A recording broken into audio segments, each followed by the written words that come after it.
کر چکے ہیں سلمان نقوی ماہر معاشیات. بہت شکریہ سلمان صاحب، آپ نے اپنا قیمتی وقت دیا. آئندہ آنے والے دنوں میں پاکستان اسٹاک ایکسچینج کو کہاں دیکھ رہے ہیں؟ آج بھی دوران ٹریڈنگ 100 انڈیکس 1000 پوائنٹس پلس ہوا. 64,000 کے لیول پہ 100 انڈیکس ٹریڈ ہوتا ہوا دیکھا گیا. سینٹیمنٹس پازیٹیو ہے فائنینسرز کے اور بروکرز کے. تو جیسے جیسے سیاسی استحکام آتا رہے گا مارکیٹ پازیٹیو ہوتی رہے گی. مزید کیا پیش رفت آپ دیکھنا آئندہ دنوں میں؟ بسم اللہ الرحمن الرحیم. بالکل حمزہ، آپ کا صحیح کہنا ہے، کیونکہ ہمارے ملک کا جو اصل مسئلہ ہے وہ پولیٹیکل انسرٹینٹی تھا. جی الیکشن ہوئے تھے، ایک زبردست انسرٹینٹی ہوئی تھی اور اسٹاک مارکیٹ گراوٹ کا شکار ہوئی تھی. الحمدللہ اب جیسے جیسے سیاسی عمل آگے بڑھ رہا ہے، اسمبلیوں کی فارمیشنز ہو گئی ہے. آج قومی اسمبلی نے بھی حلف اٹھا لیا اور انشاءاللہ اگلے چند دنوں میں وزیر اعظم بھی حلف اٹھا لیں گے اور اپنی کابینہ کا اعلان کر دیں گے. تو اس سے ظاہر ہوتا ہے کہ ایک سیاسی استحکام ملک میں آتا جا رہا ہے، اور یقیناً اسٹاک مارکیٹ نے آج زبردست اس تیزی کا مظاہرہ کیا، اور اس کا بنیادی ریزن سب سے بڑا یہی تھا کہ ملک میں سیاسی استحکام کی آمد ہے. اور میں سمجھتا ہوں اسٹاک مارکیٹ جیسے جیسے حکومت آگے بڑھے گی، جیسے جیسے حلف اٹھائے گی، پرائم منسٹر حلف اٹھائیں گے، جیسے وزیر خزانہ حلف اٹھائیں گے اور اپنے لائحہ عمل بتائیں گے، انشاءاللہ تعالیٰ مارکیٹ میں ہم بہتری کے آثار دیکھیں گے. اچھا سلمان صاحب، ہم دیکھ رہے ہیں بہت عرصے سے انڈیا بینک مارکیٹ میں ڈالر 279 280 5 پیسے کم، 1 پیسے کم، 12 پیسے کم، کبھی 20 پیسے بڑھ گیا، کبھی 2 پیسے بڑھ گیا. مطلب جو ٹھہراؤ ہے وہ ٹھہراؤ کیوں ہے؟ ایسا لگ رہا ہے کہ مصنوعی کیپ لگایا ہوا انڈیا بینک مارکیٹ میں ڈالر کا، کیونکہ لیکویڈیٹی کرنچ تو ہے، ریزروز ہمارے بہتر نہیں ہو رہے. نہیں دیکھیں، مصنوعی کیپ لگ ہی نہیں سکتا. آئی ایم ایف کی کنڈیشن ہے، ڈالر اس وقت فری فلوٹ پر ہے، جتنا چاہے کچھ بیچے کوئی خریدے. لیکن آپ یقین کریں نہ کریں، میں آپ کو بتا رہا ہوں اسٹیٹ بینک بائی کرتا ہے ڈالر، اس لیے ڈالر یہاں پر رک گیا. ادروائز یہ ڈالر شاید 260-65 پر بھی آ جاتا. اور اس وقت کرنسی بہت اسٹیبل ہے، پاکستانی کرنسی اسٹیبل ہے، اور کسی قسم کا کوئی ایسا، کیونکہ جتنی بھی پاکستان نے ڈیٹ آبلیگیشنز ہیں، اب کل چائنا نے $2 بلین کا رول اوور بھی کر دیا ہے. تو انشاءاللہ تعالیٰ یہ جون 2024 تک کی جو پیمنٹس ہیں وہ ساری میٹ آؤٹ کر رہا ہے پاکستان. کوئی ایسی پرابلم نظر نہیں آ رہی. اس کے ساتھ ساتھ پروفٹ ریپیٹریشن بھی وقت پہ ہو رہی ہے، پروفٹ مل رہے ہیں لوگوں کو. Pakistani bond, dollar bond international market میں جو الیکشن کے وقت میں گر گیا تھا، دوبارہ اسٹیبل ہو کے مضبوط ہو گیا. اور اسی بیسس پر موڈیز نے بھی جو ہے اپنی فور کاسٹ میں کہا ہے کہ اگر سیاسی استحکام آ جاتا ہے پاکستان کی ریٹنگ بھی بڑھ جائے گی. اس لیے کرنسی الحمدللہ اسٹیبل ہے. موڈیز نے اپنی رپورٹ میں یہ بھی تو کہا ہے نا سلمان صاحب کہ اگر پاکستان آئی ایم ایف کے پلان میں تاخیر سے جاتا ہے تو مسائل بڑھ سکتے ہیں. پاکستان کے لیے اس وقت سب سے بڑا مسئلہ بیرونی ادائیاں ہیں. آپ کے علم میں ہوگا کہ اپروکسیمیٹلی ہمیں اس سال $25 ارب کی پیمنٹس کرنی ہے. اگر وہ رول اوور قرضے ہو بھی جاتے ہیں تو $13-14 ارب تو ہم نے دینے ہی دینے. اور موڈیز نے الارمنگ سچویشن جو ہے وہ اس کا اندیشہ ظاہر کیا ہے. CAA+ پہ ہماری ریٹنگ ہے. تو چیلنجز تو ہیں. نئی منتخب حکومت کو کیا کیا چیلنجز ہو سکتے ہیں؟ پہلے تو آپ اس کی فہرست مجھے بتا دیں، اس کا حل کیا ہے وہ بھی بتا دیں. بالکل درست کہا آپ نے. دیکھیں، جو الیکشن پروسیس اس وقت ہوا ہے اور الیکشن جس طرح کرایا گیا ہے، یقیناً آئی ایم ایف کے پیکج کے مد نظر رکھ کے یہ الیکشن کی ڈیٹ رکھی گئی تھی، اور اسی کو مد نظر رکھ کے الیکشن ملتوی بھی نہیں ہوئے. جب اتنا بڑا کام گورنمنٹ آف پاکستان کر چکی ہے اور ٹارگٹ جو ہے وہ آئی ایم ایف کی ڈیل، اس کا مقصد یہ ہے کہ ہم اچھی طرح جانتے ہیں کہ آئی ایم ایف کی ڈیل کا ہونا پاکستان کے لیے، پاکستان کی معیشت کے لیے کس قدر اہم اور ضروری ہے. اس کی وجہ یہ ہے آئندہ آنے والے 2-3 سالوں میں کم از کم $75 ارب پاکستان نے قرضے کی ادائیگی میں ادا کرنے ہیں. اور ظاہر ہے آئی ایم ایف کا جب قرض مل جاتا ہے تو اس قرض کی وجہ سے جو by lateral multi lateral donors ہوتے ہیں وہ بھی اپنے فائنینشیل سپورٹ جو ہے پرووائڈ کرتے ہیں. تو یہ بہت اہم ہے، بہت ضروری ہے. سب اس بات کی اہمیت کو سمجھتے ہیں، اور ہماری خوش قسمتی ہے کہ جو موجودہ حکومت ہے، جو 14 مہینے حکومت رہ کر گئی تھی، ان کا تجربہ ہے آئی ایم ایف سے ڈیل کرنے کا، اور بڑا سکسیسفلی انہوں نے ایک پروگرام، شارٹ پیریڈ کا ایک پروگرام آئی ایم ایف سے اچیو کیا تھا، جس کی وجہ سے پاکستان ڈیفالٹ سے بچ گیا تھا. یقیناً یہ اسی عمل کو جو ہے آگے بڑھائیں گے اور اس ڈیل کو پایہ تکمیل تک پہنچائیں گے. مجھے لگتا ہے انشاءاللہ مارچ میں بات چیت کا آغاز باقاعدہ اس ڈیل کے لیے ہو جائے گا. ابھی فی الحال ایک ٹرانچے کے لیے، کیونکہ آئی ایم ایف کی شرط تھی کہ جو آخری ٹرانچے ہوگی شارٹ ٹرم لون کی، وہ مارچ کے فرسٹ ویک میں دیں گے جب الیکشن کا پروسیس مکمل ہو جائے گا. وہ مکمل ہو چکا ہے. انشاءاللہ فرسٹ ٹرانچے کا تیاری مکمل ہے، وہ ہمیں مل جائے گی. اور اس کے بعد فوری طور پہ جو ہے اگلی بڑے پروگرام کے لیے، 3 سال کے پروگرام کے لیے، جو کم از کم $6 سے $10 ارب کے درمیان ہو سکتا ہے، اس کے لیے بات چیت کا آغاز ہو جائے گا. اچھا سلمان صاحب، چلیں بالفرض محال ہم تسلیم کر لیتے ہیں کہ ہمیں ٹرانچ مل گئی, ہمیں آئی ایم ایف سے ہمارے مذاکرات کامیاب ہو گئے, ہمیں آخری قسط مل گئی. آئی ایم ایف کہتا ہے ڈو مور, ٹیکسز مزید لگائیں, 2.5 ٹریلین کے ٹیکسز مزید لگے گی انڈائریکٹ. اچھا آئی ایم ایف کہتا ہے کہ بجلی مزید مہنگی کریں, آئی ایم ایف کہتا ہے گیس مزید مہنگی کریں, پیٹرولیم مسوات کی قیمتوں میں اضافہ ہونے والا ہے, رشیا نے پیٹرولیم ایکسپورٹ بند کرنے کا اعلان کر دیا جس کا امپیکٹ آئے گا. اب یہ مجھے بتائیں جب انفلیشن آؤٹ آف کنٹرول ہوگی, اسپیکولیشن مینوپولیٹرز آؤٹ آف کنٹرول ہوں گے, تو اس کے کیا نتائج مرتب ہوں گے ملکی معیشت پر؟ دیکھیں اس سوال کو اس طرح, اگر آپ کا بہترین سوال ہے, اس کو تھوڑا اس طرح کر لیں کہ جو نئی حکومت ہے اس کو کیا چیلنج, یہ سارے نئے حکومت یہ تو کے میں آپ سے سردر کر ہیں. چکا ہوں نا, یہ سارے اب میں ذرا اس سے آگے کی آپ سے بات کروں. اوکے اس سے ریلیٹڈ دیکھیں مسئلہ سارا یہی ہے, جو ٹف ڈیسیجنز ہیں وہ حکومت کو لینا ہوں گے. آئی ایم ایف کی جو آپ باتیں کر رہے ہیں بالکل درست کر رہے ہیں, کتنے ٹف ڈیسیژن لے گی بالکل آپ نہیں, میں سمجھتا ہوں کہ فسکل ڈیفیسٹ ہے. فسکل ڈیفیسٹ کیوں ہوتا ہے کہ ریونیو شارٹیج ہے. ریونیو شارٹیج کو اوور کم کرنے کے لیے جو ان ٹیکس سیکٹر ہیں انہیں ٹیکس کرنا ہوگا. پراپرٹی کا سیکٹر ہے, آپ کا سروسز کا سیکٹر ہے, ایگریکلچر ٹیکس ہے, ایگریکلچر سیکٹر ہے, ان پر ٹیکس لگانا ہوگا. اس لیے کہ اب اس کے بغیر چارہ نہیں. یہ وہ ٹف فیصلے ہیں. تو یہ انڈسٹریوں میں بیٹھ جائیں گی, ویلیو ایڈڈ انڈسٹریز ہیں یہ ساری. نہیں ان پر ٹیکس نہیں ہے. یہ دیکھیں 45% کنسٹرکشن سیکٹر پہ تو ٹیکس ہے نا, سیبی بھی لگا ہوا ہے, سروس کیپٹل CBD لگی ہے. ریٹیلر سیکٹر پہ کوئی ٹیکس نہیں ہے. مافیا ہے بہت بڑی, مافیا ہے. اس کے ساتھ ساتھ ایگریکلچر سیکٹر پہ کوئی ٹیکس نہیں ہے. پراپرٹی پہ بہت پارلیمنٹیرینز ہیں اس میں. یس یہ چیلنج ہوگا, کیونکہ دیکھیں اس کے بغیر چارہ بنے گا نہیں. یہی وہ ٹف فیصلے ہیں جو اس حکومت کو, آنے والی حکومت کو لینا ہے, اور اس کو لینا پڑیں گے. اس کے ساتھ ساتھ بجلی اور گیس کی قیمتوں کو بھی اسٹیبل رکھنا ہوگا تاکہ کیسے اسٹیبل رکھیں گے سلمان صاحب؟ ابھی پیٹرولیم مسوات کی قیمتوں میں اضافہ ہونے والا ہے, گیس کی قیمتوں میں اضافہ کیا, بجلی کی قیمت میں اضافہ کیا, فیوڈ ایڈجسٹمنٹ قیمت میں, اس کے بعد پھر بجلی کے جو سیکیورٹی چارجز ہیں نئے میٹر لگانے کے, ان میں 100 روپے اضافہ کر دیا. تو نیپرا تو تلوار لے کے بیٹھا ہوا ہے, آؤ سر قلم کر دیں گے, آؤ سر قلم کر دیں گے. کس طریقے سے معاشی پہ یہ چلے گا؟ دیکھیں میں بتاؤں, اصل میں جو پچھلی حکومتیں آئیں 14-15 سالوں میں, بشمول پاکستان تحریک انصاف کی بھی, انہوں نے ریاست کو ترجیح نہیں دی, سیاست کو ترجیح دی. یہ چیزیں سائیڈ بائی سائیڈ کرتے رہنا چاہیے تھیں. بجلی اور گیس کی قیمتیں جو بڑے عرصے سے تعطل کا شکار تھیں, صرف اس لیے نہیں بڑھائی جاتی تھیں کہ ان کا ووٹ بینک متاثر ہوگا, اور انہوں نے نہیں کیا, اور یہ ظلم کیا ہے. یہ کرنا پڑے گا. دیکھیں سرکولر ڈیٹ, اللہ کا شکر ہے آج پچھلی حکومت کی کارکردگی کی وجہ سے سرکولر ڈیٹ بڑھنے سے رک گیا ہے.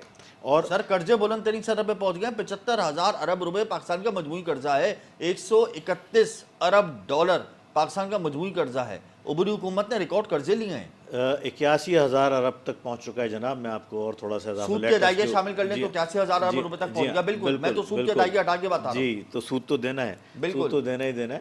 دیکھیں پچھلی حکومت گئی ہے, اس نے وہ اقدامات, میں پھر ریپیٹ کروں گا کہ وہ ایسے اقدامات, کیونکہ اس کا مینڈیٹ نہیں تھا, وہ اقدامات ایسے کر سکتی تھی, اور اس نے کیے جو ضروری تھے. انہوں نے ریاست کو ترجیح دی, سیاست کو ترجیح نہیں دی. اور یہی میں سمجھتا ہوں ہر حکومت کو فالو پہلے کرنا چاہیے تھا, جس کا خمیازہ آج ہم بھگت رہے ہیں. اور یہ اب ہمارا بڑھانا مسئلہ ہے. لیکن اس کے ساتھ ساتھ موجودہ حکومت کو چاہیے کہ جو پچھلی حکومت اور جو SIFC کے ذریعے جو اقدامات اچھے ہو گئے ہیں, اسمگلنگ پر کنٹرول, حوالہ ہنڈی کاروبار پہ کنٹرول, بجلی چوری پر ہاتھ ڈالا گیا ہے, ریونیو جو بجلی کے بل جو نہیں وصول ہوتے ہیں اس کی وصولی پر ہاتھ ڈالا گیا ہے, اس کو کنٹینیو رکھا جائے. خدا را اس کو سیاست کی نظر نہ کرا جائے. اگر یہ کنٹینیو عمل رہے گا تو انشاءاللہ کچھ عرصے میں سرکولر ڈیٹ جو رک گیا ہے وہ مزید کم ہوگا, اور اس کا فائدہ پھر ہمیں بجلی اور گیس کے بلوں میں نظر آئے گا, اس کی قیمتیں کم ہوں گی. اسٹاک مارکیٹ میں آپ IPOs کو لسٹڈ ہوتا ہوا دیکھ رہے ہیں اس سال؟ دیکھیں مجھے امید ہے کہ جب ریٹنگ ہماری بڑھے گی, اور اگلے سال مجھے لگ رہا ہے 2024 کا سال 2023 کے سال سے بہتر ہوگا. یہ بڑی بات کر رہے ہیں آپ. انشاءاللہ. ابھی تک جو مہینے گزرے ہیں, 2 مہینے, جنوری فروری, اس میں پیٹرول بڑھا, بجلی بڑھی, گیس بڑھی, اس میں بے روزگاری کی شرح بڑھی, برین ڈرین ہوا, ریمیٹنسز گری, ایکسپورٹ گری, لارج مینوفیکچرنگ اسکیل کے نمبرز گرے, فسکل ڈیفیسٹ بڑھا, کرنٹ اکاؤنٹ ڈیفیسٹ سرپلس سے ڈیفیسٹ میں چلا گیا. آپ کہہ رہے ہیں 2024 بہتر ہوگا بامقابلہ 2023. یہ کیسے ہوگا؟ دیکھیں یہ جتنی بھی چیزیں خراب ہوئی ہیں اس کا ایک ہی جواب ہے, وہ ہے پولیٹیکل انسرٹینٹی. آپ یہ بھی تو دیکھیں کہ 2 مہینے کی سیاست کہاں سے کہاں گئی ہے. آپ عبوری حکومت کی تعریف بھی تو کر رہے ہیں نا سلمان صاحب۔ نہیں، وہ سارے کام کر چکی تھی، لیکن جیسی سیاسی عمل شروع ہوا، جیسی الیکشن کی گہما گرد شروع ہوئی، تو جتنا کاروباری طبقہ تھا وہ تو ہر وقت خبریں دیکھتے رہتا تھا کہ آج کس کی خبر آئے گی، آج کس کی خبر آئے گی، آج کس کیس کا مسئلہ ہے، آج کون سا نیا کیس لگنے جا رہا ہے۔ کاروباری طبقہ تو پریشان ہو گیا ان سیاسی شعبدے بازیوں سے پچھلے 2 سال میں۔ آج ہی ایک انٹرویو میں دیکھ رہا تھا جس میں بہت اچھی بات کہی گئی ہے کہ پچھلے 2 سالوں میں پاکستان سے 10 ارب ڈالر کا سرمایہ کاری منتقل ہوئی ہے دبئی میں، 10 ارب ڈالر کی، کتنا بڑا آف شور کمپنیز کے تھرو ہوئی ہے یہ سارا۔ اس کا ساری ذمہ داری سیاسی پلیٹ فارم پر آتی ہے، پولیٹیکل انسرٹینٹی پر آتی ہے، جہاں پہ سیاستدانوں نے سوائے لڑائی جھگڑا کرنے کے، ٹانگیں کھینچنے کے اور میڈیا پہ آ کے بریکنگ نیوز دینے کے، نیگیٹو نیوز دینے کے کچھ بھی نہیں کرا ہے، عوام کو کوئی اچھی خبر نہیں سنائی ہے۔ یہ وہ وجہ ہے جس کی وجہ سے جو کیئر ٹیکر گورنمنٹ نے اسے تو آ کے سنبھال لیا اور اچھے اقدامات بھی کرے، لیکن جب یہ دوبارہ الیکشن کی گہما گہمی شروع ہوئی، دوبارہ نیگیٹو نیوز کا انفلو شروع ہوا، ظاہر ہے اس کا امپیکٹ ہم نے معیشت پہ دیکھا۔ لیکن مجھے یقین ہے کہ اب ایک حکومت منتخب ہو چکی ہے اور یقیناً وہ پوری کی پوری توجہ اپنی معیشت پر رکھے گی۔ معیشت اس وقت پہلی ترجیح ہوگی، ہونا چاہیے، اور اگر یہ اس طریقے سے چلیں گے تو حکومت بھی چلے گی، معیشت بھی چلے گی۔ کوئی long term short term policy I M F کو اعتماد میں لے کے ہی بنا لے گا مسئلہ۔ جی بالکل ایسا کرنا پڑے گا۔ دیکھیں اب ایسا ہے کہ حکومت SIFC کے زیر اثر چلے گی، اس کے ایک ایسا ادارہ بن چکا ہے، ایک سول ملٹری ہائبرڈ گورنمنٹ، ایک سسٹم کا قیام عمل میں آ چکا ہے جو اب تک سارے کام بہت اچھے کر چکا ہے، ایگریکلچرل میں، منرل میں، مائنز میں، ٹورزم کے فرنٹ پہ، IT فرنٹ پہ بڑے ایکسیلنٹ کام کریں، فارن انویسٹمنٹ کو اٹریکٹ کرنے کے لیے کام کریں، سرکولر ڈیٹ کو کنٹرول کرنے کے لیے کام کریں، کرنسی اسٹیبلائزیشن کے لیے کام کرا ہے SIFC نے۔ تو اس کے اب جو بھی معیشت ہے یا انٹرنل سیکیورٹی ہے، بہت سارے ایسے مسئلے ہیں یا فارن ڈپلومیٹک ریلیشنز ہیں، یہ SIFC کے زیر اثر کرے جائیں گے، مجھے یقین ہے۔ G2G ایگریمنٹ جتنے بھی ہوئے ہیں ان کے اثرات، ان کے ثمرات ابھی فوراً تو ہمیں نہیں ملیں گے، ہمیں تو ابھی فوراً IMF کے پاس جانا ہے۔ اب G2G ایگریمنٹس کے اثرات تو 2 سال 3 سال 4 سال 5 سال میں ہوں گے، نو ڈاؤٹ، اس میں کوئی دو رائے نہیں کہ SIFC کا جو کام ہے وہ بڑا ریمارکیبل ہے، بڑا شاندار ہے، لیکن ابھی فوری طور پہ IMF اور IMF کے بعد مہنگائی کا نیا طوفان، مسائل آپ سمجھتے ہیں کہ ایسے ہی ہے؟ میں حمزہ بتاؤں انشاءاللہ تعالیٰ آپ دیکھیں گے فگر آنے والے ہیں فروری کے، کم ہے، یہ انفلیشن میں کمی آ رہی ہے۔ ابھی سرکاری فگرز کو ہٹا کے نا گراؤنڈ کی بات کر لیتے ہیں نا، باہر جائیں اگر مثال کے طور پہ، دیکھیں نا سلمان صاحب، آپ بھی باہر جاتے ہوں گے، شاپنگ کرتے ہوں گے، میں بھی جاتا ہوں، اگر مجھے آٹے کے سرکاری نرخ مجھے بتاتے ہیں مثال کے طور پہ 97 روپے فی کلو، مثال کے طور پہ مجھے دال کہتے ہیں پرائس لسٹ کے حساب سے یہ ہے، میں باہر جاتا ہوں مجھے تو نہیں ملتی نا، دودھ مجھے نہیں ملتا سرکاری نرخ پہ، تو ظاہر سی بات ہے جب مجھے گورنمنٹ پرائس لسٹ پہ کوئی چیز نہیں مل رہی تو اٹ مینس کہ ہماری سرکاری اداروں کی غفلت ہے اور مینوپولیٹرز جو ہیں وہ سرگرم ہیں۔ تو انفلیشن کے فگرز بھی جو بیورو آف اسٹیٹس جاری کرتا ہے اس میں ریالٹی تو نہیں ہوتی نا۔ حمزہ آپ کی بات سوشلی ایک بڑی ایکنالجیبل ہے، آپ صحیح بات کریں، لیکن ہماری جو انٹرسٹ ریٹ اگر گھٹتا ہے یا اسٹیٹ بینک جو مانیٹری پالیسی بناتا ہے وہ انہی انفلیشن کے فگرز کو جو ملتے ہیں اس کے تحت بناتا ہے، اور بڑا امپورٹنٹ ہے کیونکہ ہم جو قرضے جو ہماری اندرونی جو ہم نے قرضے لیے ہیں بہت بڑا سود ہمیں دینا پڑتا ہے، اور میں نے جو آج رپورٹس دیکھ رہا تھا، بلوم برگ کی رپورٹ دیکھ رہا تھا، اس کے مطابق 26 یا 25% تک مہنگائی گر سکتی ہے، ابھی 29% ہے۔ اسی طریقے سے باقی بہت سارے ایسے میں نے انالسٹ دیکھے ہیں جو یہ تجزیہ کر رہے ہیں، ہو سکتا ہے مہنگائی کا فروری میں 23 یا 24% پر بھی آ جائے، بڑی خوش آئند بات ہوگی۔ اور جب اگلی مانیٹری پالیسی آئے گی جو بڑا ایک ایسا قدم جس کا ہم مدتوں سے انتظار کر رہے ہیں وہ ہے انٹرسٹ ریٹ کا گھٹنا، مجھے یقین ہے کہ اب جو مانیٹری آج ہو پالیسی آئے گی سکتا ہے فی لیٹر 4.5 بڑھ جائے پیٹرول۔ جی دیکھیں یہ مینٹین ہو رہا ہے، یہ بڑا ضروری ہے، یہ اس سے بہتر ہے کہ ایک سیاسی طریقے سے اس کو روکا جائے اور سرکولر ڈیٹ میں اضافہ کر دی جائے۔ 3-4 روپے یقیناً ہم اس سے قبل جو ہے 20-20 روپے بھی ایک وقت میں بڑھے ہیں، یہ مجبوری ہے، لیکن یہ میں بتا دوں کہ انفلیشن کے فگر جو ہیں وہ اچھے آنے کی امید ہے، اور اس کا سب سے بڑا فائدہ ہمیں مانیٹری پالیسی میں ہوگا، اور اگر انٹرسٹ ریٹ گھٹنا شروع ہوتا ہے تو اسٹاک مارکیٹ اور کاروبار میں بوم کی کیفیت ہم دیکھیں گے۔ آخر میں یہ بتا دیں انٹرسٹ ریٹ کی آپ نے بات کی، IMF تو کہہ رہا ہے کہ انٹرسٹ ریٹ کو جو ہے وہ کم نہ کیا جائے، اس کے جو اشارے ہمیں یہی بتاتے ہیں، تو انچینج رہے گا یا گھٹے گا؟ میں بتا دوں IMF کا کرائٹیریا انفلیشن پر ہے، انفلیشن تو بڑی کیا انفلیشن کے فگر جو میں دیکھ کر آ رہا ہوں جو فروری میں آنے کی ایکسپیکٹیشن ہے انشاءاللہ کم ہو رہے ہیں، اگر یہ کم ہوتے ہیں، اگر یہ کم ہوتے ہیں، دیکھیں اگر ابھی کم نہیں ہوئے تو ہوں گے، کیونکہ بیس زیادہ ہے ابھی یہ آٹومیٹکلی انہیں کم ہونا ہے. اگر ہوتے ہیں تو آئی ایم ایف کو شرح سود کوئی کم ہو اعتراض جائے نہیں گی. ہوگا. اگر نہیں ہوتے تو آئی ایم ایف شرح کو سود کوئی اعتراض نہیں ہوگا. اسٹیٹ بینک آزاد ہے, وہ کچھ انٹرسٹ ریٹ بڑھائے گھٹائے, آئی ایم ایف کو کوئی اس میں اگر مسئلہ نہیں ہوتے انفلیشن کے فیگرز کنٹرول تو ابھی شرح فور سود دا بڑھے ٹائم گی یا چینج رہے گی. ہو سکتا ہے, اگر اس دفعہ نہیں ہے لیکن اگلی دفعہ ضرور. دیکھیں یہ کم کرنا ضروری ہے, معیشت چلی نہیں سکتی اس کے بغیر. حالات بہتر ہو لازمی جائیں کم گے 2024 میں آپ کہہ رہے ہیں. انشاءاللہ مجھے امید ہے کہ اگر سیاسی استحکام برقرار رہا, کوئی مزید دیکھیں ابھی ایڈونچر یا ایجیٹیشن کی گنجائش نہیں ہے. میری تمام سیاسی لیڈران سے گزارش ہے خدا کے لیے بس کر دیں. اگر یہ کنٹرول رہتا ہے تو مجھے امید ہے کہ یہ سال پچھلے سال سے بہت بہتر ہوگا. بہت شکریہ سلمان نقوی, آپ نے اپنا قیمتی وقت دیا. یہ سال گزشتہ سال کی نسبت بہتر رہے گا اور معاشی چیلنجز برقرار ہیں. اب دیکھنا یہ کہ نو منتخب حکومت کس طریقے سے اپنی لائن ڈرا کرتی ہے. آئی ایم ایف کا پلان ہمیں کب ملتا ہے اور آئی ایم ایف جو ڈو مور کا مطالبہ کرتا ہے اس پر کتنا نو منتخب حکومت پورا اترتی ہے. یا وقت بریک, ہمارے ساتھ رہیے گا.